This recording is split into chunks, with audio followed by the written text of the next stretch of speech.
pelo que eu entendi, me corrija se eu entendi errado, tá? É um homem de 40 anos, resumidamente, que fez primeiramente um quadro de hiperemia ocular com lacrimejamento, correto? Isso. E que associado a essa hiperemia ocular com lacrimejamento, E turbação visual também. turbação visual, tá? Junto com esse quadro, ele começou a apresentar a lesão mucocutânea, mucosa com lesão vesículo-bolhosa. Não foi isso? Bolhas com aspecto enegrecido, sangrantes, teve sangramento no nariz e no corpo todo. A minha percepção, pelo que você está me trazendo, é que o padrão de lesão que está predominando no paciente desse são as lesões vesículo-bolhosas. Estão entendendo onde eu estou querendo chegar? Numa doença dermatológica, e aí vamos entrar no campinho da dermato aqui, depois a gente sai ou não da dermato, né? Mas pela chegada do paciente, a gente trabalha em cima de lesões vesículo-bolhosas, pelo menos é o que me parece. Que a gente chama de lesão elementar, tá? Cuidado que a lesão elementar ela pode não estar evidente para você quando o paciente chega, porque coça, já está com outro aspecto, tem infecção secundária, né? Então, só toma essa cautela. Você está diante de uma lesão vesículo-bolhosa de sua origem, de sua natureza, de sua saída. E essa lesão vesículo-bolhosa eclodiu, está com aspecto de queimadura. Deu para entender onde eu quero chegar? Mas ela nasce vesículo-bolhosa. Essa foi a impressão que eu tive. Que seria, Cacau, não é essa, o fato não é esse. Então você tem que buscar isso com o paciente. Você tem que buscar com o paciente a lesão elementar, o mais elementar possível. Você perguntar para ele, meu amigo, não começou assim, não. Começou como? Como foi que começou? Começou com umas lesões bolhosas na boca, eclodio e tal. Beleza. Porque, veja, quando a gente está diante de lesão vesículo-bolhosa, o seu raciocínio é totalmente diferente de quando você está de lesão eminentemente descamativa. Você tem as doenças que fazem lesão descamativa, as doenças que fazem lesões vesículo-bolhosas, as doenças petequiais.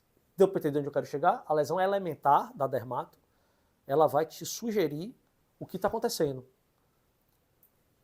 Quais são as doenças cutâneas que se apresentam com lesão vesículo-bolhosa? Pronto, pênfigo é uma delas. Eu costumo dizer o seguinte, tem um mnemônico, e eu não sei se eu vou lembrar, está no nosso livro, inclusive, de raciocínio clínico, que são as bolhas. Bolha, cuidado com vesículo-bolhosa, a lesão mais bolhosa é uma coisa, a lesão mais vesicular é outra, entendeu? A gente bota tudo no mesmo pacote, mas tomar um pouquinho de cuidado com isso, porque, por exemplo, lesão bolhosa, digamos, é uma vesícula maior. Tem as definições de bolha, tecnicamente falando. Enquanto que a lesão vesicular ela é menorzinha. Por exemplo, herpes não costuma ser bolha, costuma ser vesícula. Deu para entender? Mas a gente bota no mesmo pacote, tá? Vesículo bolhosa, certo? Então, esse mnemônico bolhas, talvez eu não lembre de todos os detalhes, vocês podem me ajudar. Mas B, bichos. Então, quais são os bichos que podem fazer lesões vesículo-bolhosas? Das doenças infecto-contagiosas que pode se comportar com vesícula bolha. Herpes, a gente já falou dos quadros virais herpes, faz isso pra caramba, a gente tem que estar atento com relação a isso. Não é esse comportamento clínico que a gente está vendo, é simplesmente diagnóstico diferencial de lesão vesículo-bolhosa. Mas, por exemplo, com herpes labial, vesículo-bolhosa a lesão. Tá certo? Beleza. Um bicho importante que pode fazer isso, que confunde com Steven Johnson, é síndrome da pele escaldada, Staphylo, tá? Pode fazer. Antigamente tinha um termo chamado fogo selvagem, mas umas vezes na pediatria que se via, ficava parecendo que confunde aí pênfigo com fogo selvagem e tal, e aí Staphylo pode fazer um quadro muito parecido, às vezes estava associado até com o uso de Staphylo, tem, se eu não me engano, Strepto também, que está associado com o uso de OB, sacou? E aí você poderia fazer uma predisposição, tem relatos disso. Basicamente essas coisas. Hansen pode fazer isso, tá? Hansen. Hansen, a gente publicou um caso que uma vez a gente internou uma paciente com lesão vesículo-bolhosa extensa, mas que quando a gente espiziou na história, a lesão elementar não era vesícula bolha. A lesão elementar era nodular.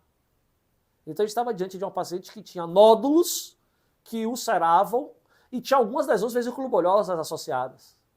Tanto que eu diagnostiquei essa paciente na beira do leito, a gente olhou e falou, isso aqui é Hansen. Foi em 2016 quando eu vi essa paciente, eu lembro bem.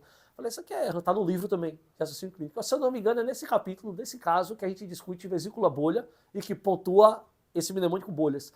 Por quê? Porque eu lembro que quando eu vi essa paciente, eu falei, a lesão elementar não é vesícula bolha, a lesão elementar é nódulo. E quem faz nódulo subcutâneo pra caramba? Hansen.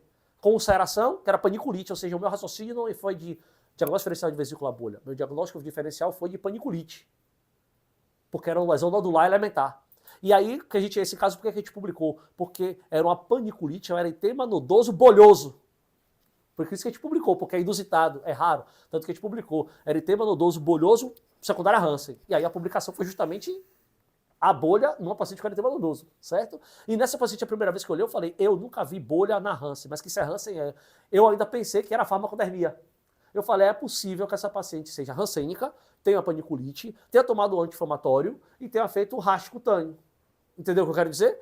Porque eu não conhecia. Quando eu cheguei em casa que fui ler, aí eu vi que Hansen pode se comportar com vesícula bolha em situações raras. Aí eu falei, pode ser o caso dela. E era mesmo. E a gente terminou publicando o caso. Então, dentro dos bichos, Hansen também poderia entrar na jogada. Se alguém lembrar de outro, acho que vale a pena, pode comentar, tá? Ó é overdose. Quando eu falo overdose, não estou falando do cara cheirar pó, porra nenhuma disso não. Quando eu estou falando overdose, é intoxicação medicamentosa. Então, é o velho famoso Steven Johnson NET, necrose epidérmica tóxica, tá? E Steven Johnson. Lembre que as farmacodermias, de uma maneira geral, adoram fazer lesões vesiculobolhosas. Amam fazer lesões vesiculobolhosas. Então, as lesões vesiculobolhosas na farmacodermia, a farmacodermia é um mundo de manifestação e é uma das principais corpos ali dentro, é o corpo de vesícula bolha. Deu para entender? E dentro das vesículas bolhas você tem vários subtipos que a droga pode fazer, certo?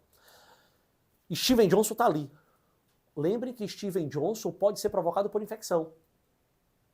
Steven Johnson não é só remédio. Steven Johnson pode ser provocado por infecção. Qual a infecção que está associada com Steven Johnson? Herpes, micoplasma. Também está associado. Pneumonia.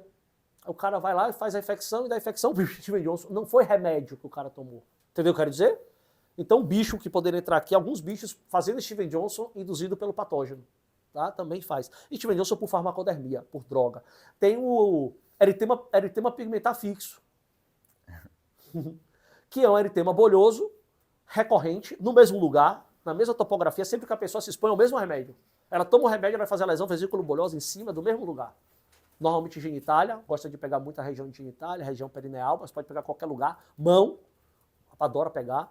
E o cara toma o remédio, dentro de 30 minutos, 1 hora, a gente já começa a ir no mesmo lugar. E aí daqui a 1 ano ele toma o remédio, ele vai ter no mesmo lugar, não acontece em outro lugar. Por isso que chama esse eritema pigmentar fixo. Ele é fixo. Tá? Também é uma farmacodermia vesículo bolhosa, certo? Eu tive um paciente no consultório, ele é médico, e ele tem a foto da mão, tudo. E as bolhas podem ser até hemorrágicas nessa ele tem uma pigmentar fixo. E a história que contava era bonitinho.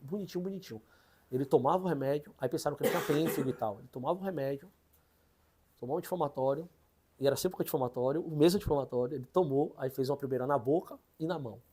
Rápido. Aí foi para dermato, papapá, não soube o que era, ele não tinha associado a medicação, não tinha pensado, Passou, ficou com medo de ser pênfigo, biópsia, faz biópsia, não faz biópsia e tal. Aí o tempo passou, ele fez de novo o quadro. Aí ele foi lá no consultório. Ele fez, rapaz, tô com medo dessa posse ser BC. Por que BC? BC é BEH, C cedilha é T, né? BC, que é uma vasculite. Porque BC faz muita lesão oral genital de repetição. E a lesão oral que ele teve, começou a ficar, olha, você tem lesão oral de repetição. Você teve uma há 2, 3 meses atrás, você tá tendo outra agora, essa pode ser BC. E com lesão cutânea, eritema, tosa, violácea, pode ser vasculite. E aí ele foi lá, quando ele foi lá que eu olhei, eu falei, esqueça BC, porque a lesão oral de BC não é vesícula bolha.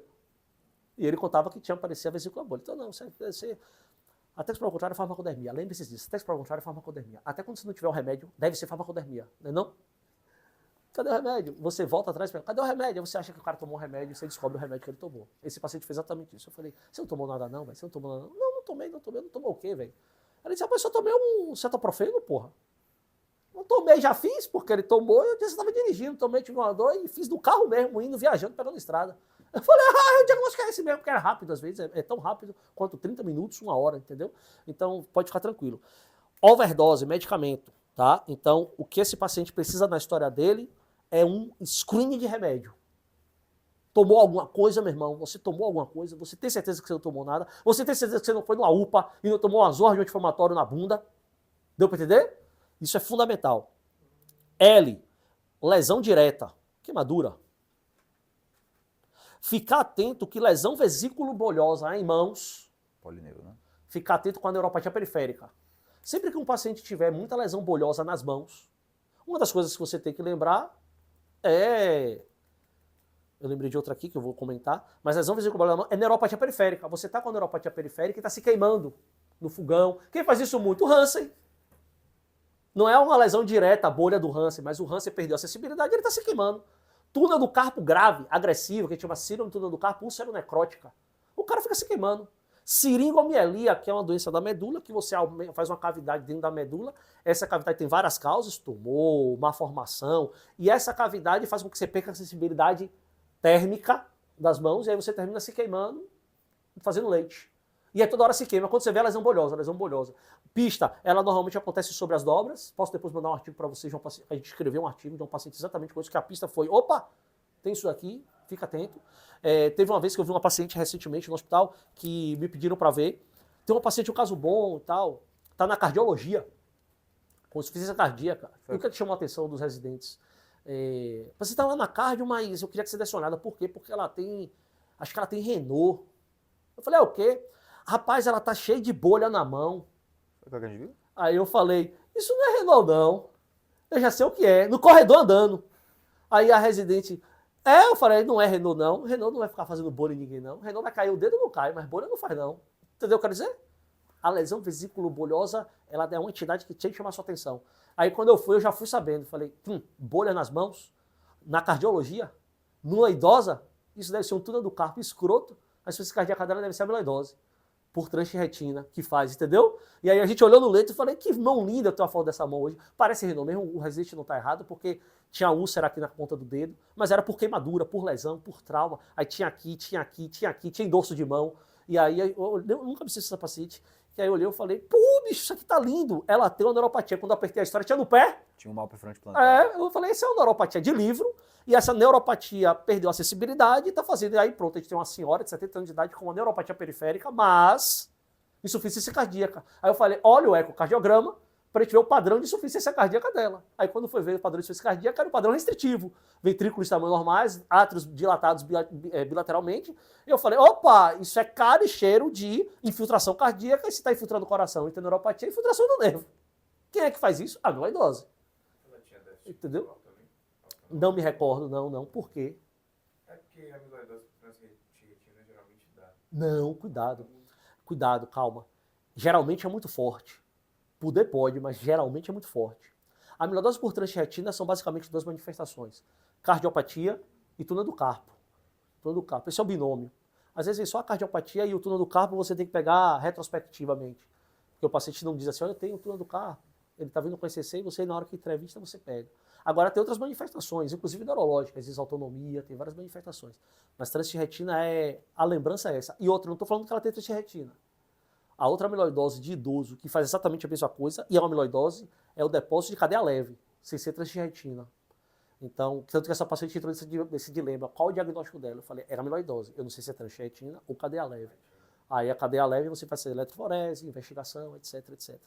Essa paciente, infelizmente, veio a óbito e não avançou, não conseguiram avançar. Me passaram até essa semana que os exames não deram tempo de serem feitos. Mas ela fez eu fui até procurar, eu saí atrás. Ela fez biópsia da gordura periumbilical. Chegaram a fazer só a biópsia da gordura periumbilical. Olha que absurdo. A biópsia da gordura periumbilical, ela parece que ela foi mais rápida do que outros exames, entendeu?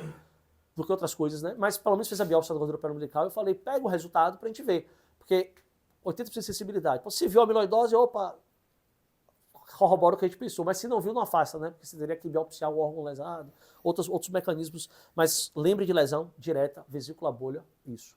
Eu falei que eu lembrei, quando eu falei de lesão vesículo bolhosa nas mãos e falei de neuropatia periférica, eu falei que eu lembrei de outra coisa. Foi outro bicho que faz isso, que é hepatite C. Então, hepatite C também pode fazer lesão vesículo bolhosa, especialmente em extremidades, que é chamada porfiria cutânea tarda. A porfiria cutânea tarda, PCT, tem várias causas, porfiria cutânea tarda.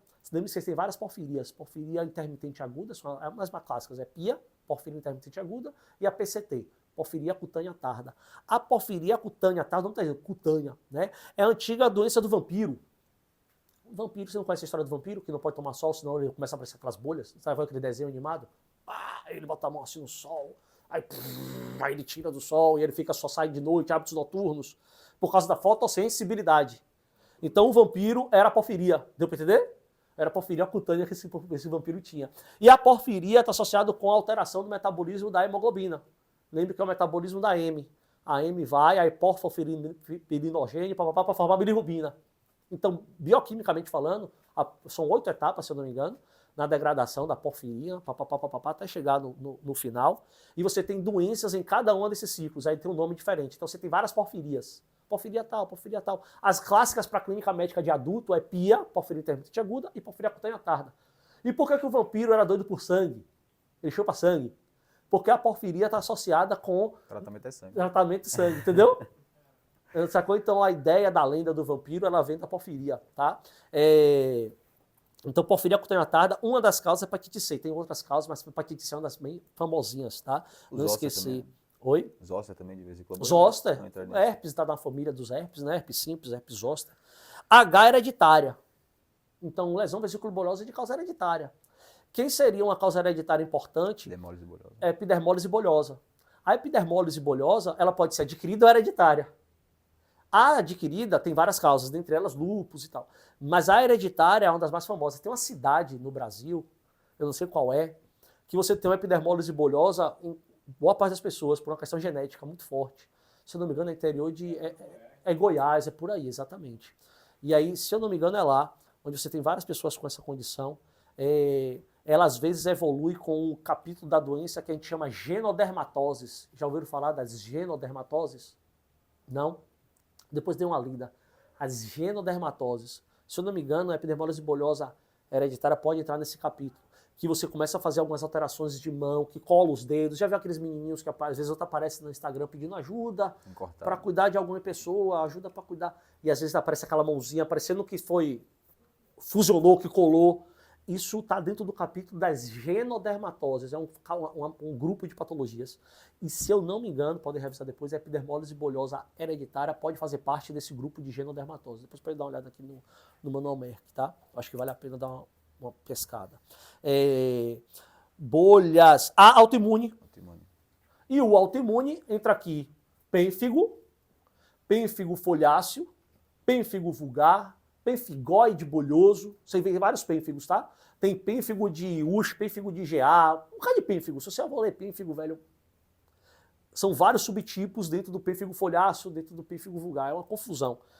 Pênfigo de face apenas, pênfigo de um bocado de lugar. Mas basicamente esses três vocês têm que saber que existem. Pênfigo foliáceo, pênfigo vulgar, pênfigoide bolhoso. Lembre que o que muda eles é a profundidade da derme. Então vale a pena revisar a histologia da pele. Vale a pena para vocês, especialmente os mais novos, chegar em casa, pegar o Junqueira Carneiro, dar uma estudada de novo na histologia da pele, coisa fácil, rápida, sem você já estar numa dinâmica da vida que você consegue ler aquilo de forma rápida, sem querer se ater a detalhes, porque não vai cair naquela prova o detalhe. Mas quando você entender derme, epiderme, derme, a desmogleína que faz a conexão entre as células, desmogleína 1, desmogleína 3 e assim por diante, você vai entender o que é essas doenças. E o que é uma bolha ser facilmente deslocada e não é. O sinal de Nikolsky tem ou não tem. Aí você entende o que é isso. Você entende que as bolhas mais superficiais, quando você aperta a bolha, ela descola a pele lateral. Quando a bolha é mais tensa, é porque ela é mais profunda. Então ela tem mais camada de cima, sã. Então ela é mais dura, ela é mais tensa. Enquanto que a bolha mais superficial, ela é fininha. Aí você poca fácil. Deu para entender? Ou você descola a pele do lado. Deu para entender? Isso você vai percebendo que existem diferenças entre o pênfigo e o pênfigoide. Quando a gente fala o sufixo oide, ele sempre parece com. Reumatoide, parece com o reumatismo. Aí você tem que saber o que era reumatismo na época que ele escreveu, você vai entender o que é. Pênfigoide, parece com pênfigo. Então, pênfigo era mais superficial e o pênfigoide é um pouco mais profundo.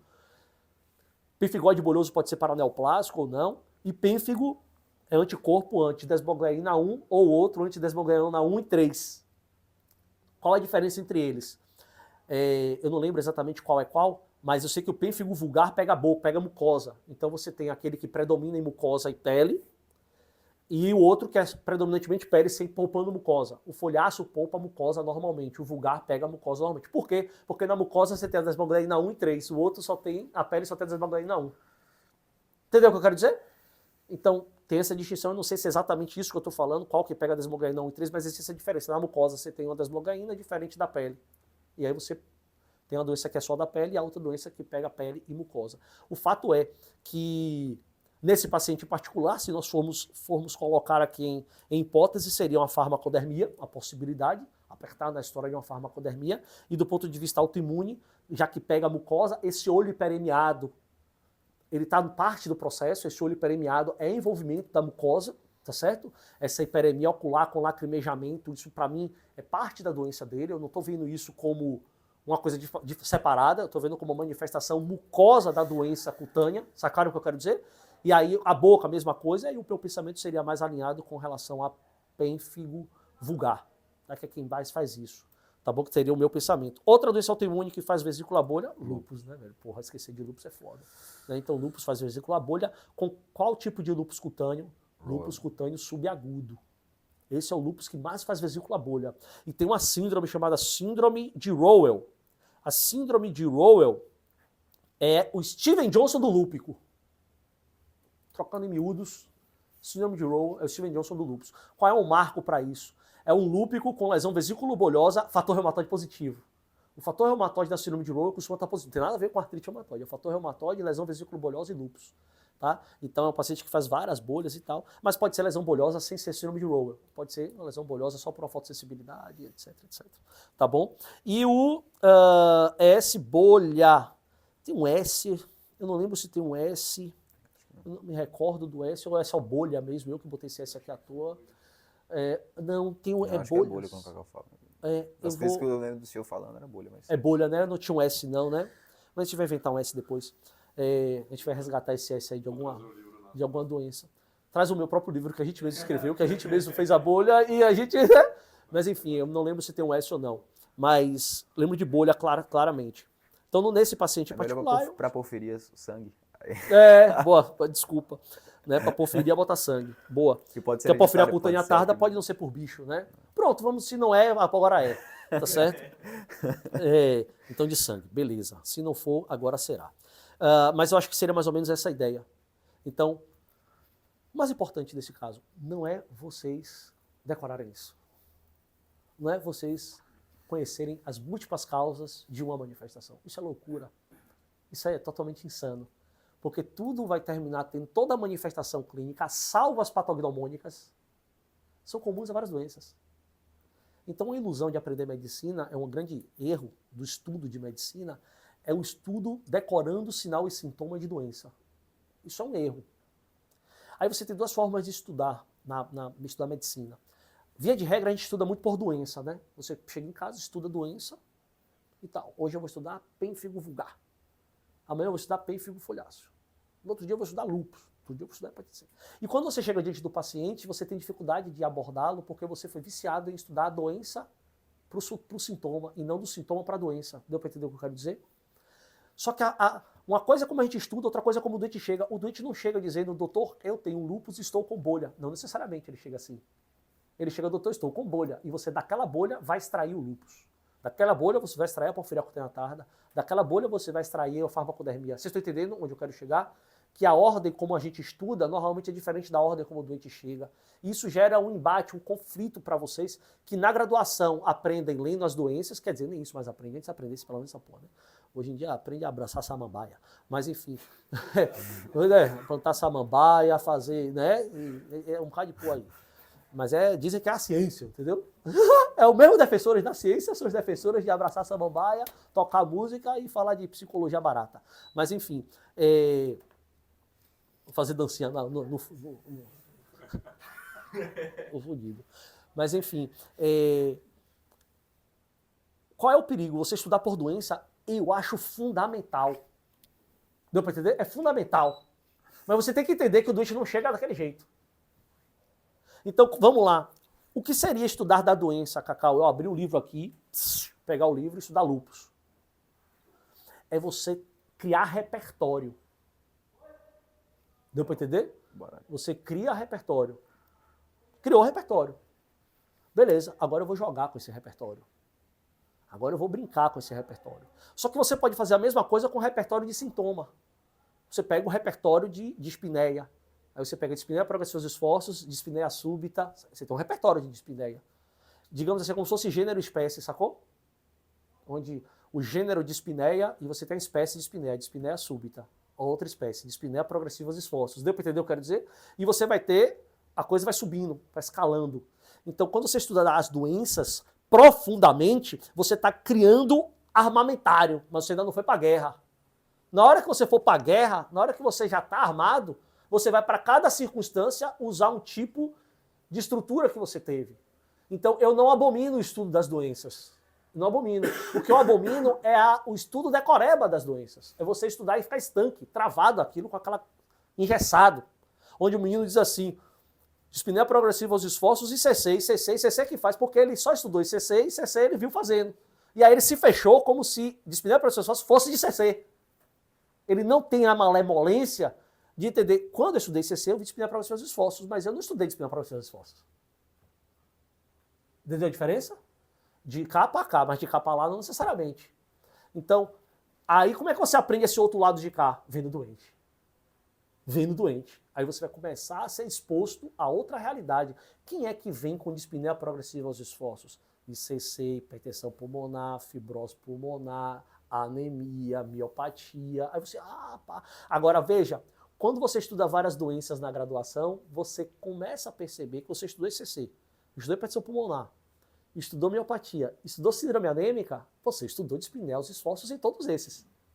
Se você for minimamente inteligente, você vai perceber que dispneia aos esforços é comum a várias patologias. Qual é o porém na faculdade hoje, na maioria dos lugares? Por vocês não estudarem muitas doenças, só estudarem as doenças pneumo, DPOC, asma e TB, e tuberculose. Olha lá. Ninguém estuda hipertensão pulmonar na faculdade. ICC pra caralho. Hiperdia, hipertensão e diabetes. O seu mundo vai ficando fechado demais, porque você não estudou várias doenças. E quando o seu mundo fica muito fechado, você olha pro doente, você só olha pro doente e quer encaixar no seu mundo. Você quer encaixar o doente no seu mundo. Aí você fica difícil de extrapolar. Eu disse, qual é a falha aqui? Uma das falhas é você estuda doença, mas estuda pouca doença. Você não estuda várias doenças. Porque o pessoal está querendo impor na educação médica o que ele acha que é epidemiologicamente comum. O que ele está chamando de epidemiologicamente comum. Ele diz, eu só vou te ensinar o que é muito comum epidemiologicamente. Eu não vou te ensinar a pensar, então. Deu para entender o que eu quero dizer? Não, você só vai aprender ICC, porque é comum pra cacete, você vai aprender de ICC, você vai aprender infarto, você vai aprender hipertensão. Beleza, aí você vai aprender, você não precisa aprender mais nada além disso. Você está entendendo o problema? Que aí quando você vai diante do paciente, vai ser miocardite.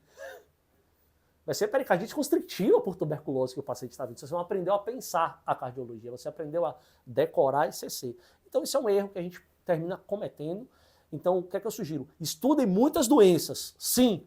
Ampliem o repertório de vocês, sim. Para que vocês, nesse repertório largo, quando o doente chegar, você consiga ir colocando ele em cada ponto. Como eu vou colocar? Entendendo como a doença te procura. Que isso o livro não diz. Então, qual doença vesículo-bolhosa, dessas que a gente citou aqui, um bocado de doença, qual dessas doenças se comporta assim, se apresenta assim, vem com mucosa na sua frente, vem com bolha necrótica, enegrecida na boca, deu para entender o que eu quero dizer? Com raste cutâneo extenso, desse jeito, 90% da pele. Quem é que faz isso? Rapaz,